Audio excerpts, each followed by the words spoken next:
നമസ്കാരം. ലോകത്ത് പല ചെറിയ രാജ്യങ്ങളുണ്ട്. ഭൂപ്രകൃതി കൊണ്ടും കാലാവസ്ഥ കൊണ്ടും പ്രകൃതി സൗന്ദര്യം കൊണ്ടും സമ്പത്ത് കൊണ്ടും ഒക്കെ വൈചിത്ര്യം ഉള്ള രാജ്യങ്ങളാണ് അവ ഓരോന്നും. അത്തരമൊരു രാജ്യത്തെയാണ് ഇന്ന് നിങ്ങൾക്ക് പരിചയപ്പെടുത്തുന്നത്. രാജ്യത്തിൻ്റെ പേര് Saint Kitts and Nevis. West Indies ദ്വീപസമൂഹത്തിലെ ഇരട്ട ദ്വീപുകളടങ്ങുന്ന ഒരു കൊച്ചു രാജ്യമാണ് federation of Saint Kitts and Nevis.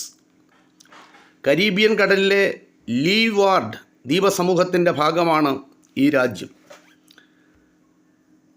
Federation of Saint Kitts and Nevis എന്ന രാജ്യത്തിൻ്റെ തലസ്ഥാനം ബാസ്റ്റൈർ ആണ്. ഇവിടുത്തെ ജനസംഖ്യ 55,000 2016 സെൻസസ് പ്രകാരമാണ് ഇത് കണക്കാക്കിയിട്ടുള്ളത്. ഈ രാജ്യത്തിൻ്റെ വിസ്തൃതി 261 ചതുരശ്ര കിലോമീറ്റർ മാത്രമാണ്. സെയിൻറ്റ് കിറ്റ്സ് ആണ് ഇരട്ട ദ്വീപുകളിൽ വലുത്. ഇവിടെ സർക്കാരിൻ്റെ ആസ്ഥാന കാര്യാലയം സ്ഥിതി ചെയ്യുന്നു. 2 ദ്വീപുകളിലും അഗ്നിപർവ്വതങ്ങൾ ഉണ്ട്.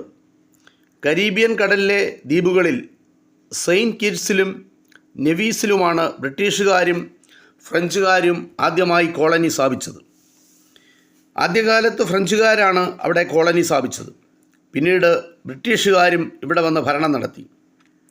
1983 ഈ ദ്വീപുകൾക്ക് സ്വാതന്ത്ര്യം ലഭിച്ചു. ഇന്ന് ദ്വീപിലെ 75% ആളുകളും ആഫ്രോ യൂറോപ്യൻ വംശജരാണ്.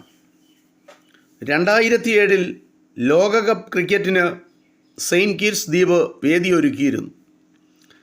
ലോകകപ്പിന് വേദിയൊരുക്കിയ ലോകത്തിലെ ഏറ്റവും ചെറിയ രാജ്യം കൂടിയാണ് സെയിൻറ്റ് കിറ്റ്സ് ആൻഡ് നെവീസ് എന്ന രാജ്യം.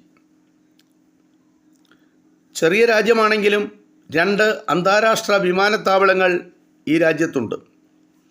വിനോദസഞ്ചാരമാണ് രാജ്യത്തിൻ്റെ പ്രധാന വരുമാന മാർഗം.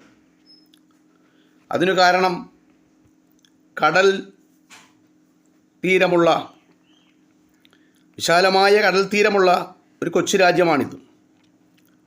ആളുകളെ ആകർഷിക്കത്തക്ക രീതിയിലുള്ള പ്രകൃതി സൗന്ദര്യമാണ് അവിടെയുള്ളത്.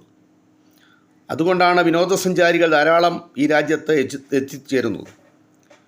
ഇലക്ട്രോണിക് ഉപകരണങ്ങളുടെ നിർമ്മാണത്തിലൂടെയും ഈ രാജ്യത്തിലെ ജനങ്ങൾ മികച്ച വിദേശ നാണ്യം നേടുന്നുണ്ട്.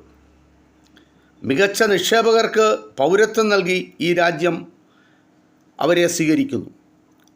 ഇത് ലോകത്തിലെ സമ്പന്നമായ പ്രകൃതിരമണീയമായ സെയിൻറ്റ് കിറ്റ്സ് ആൻഡ് നെവീസ് എന്ന രാജ്യത്തെപ്പറ്റിയുള്ള ഒരു ചെറിയ വിവരണം.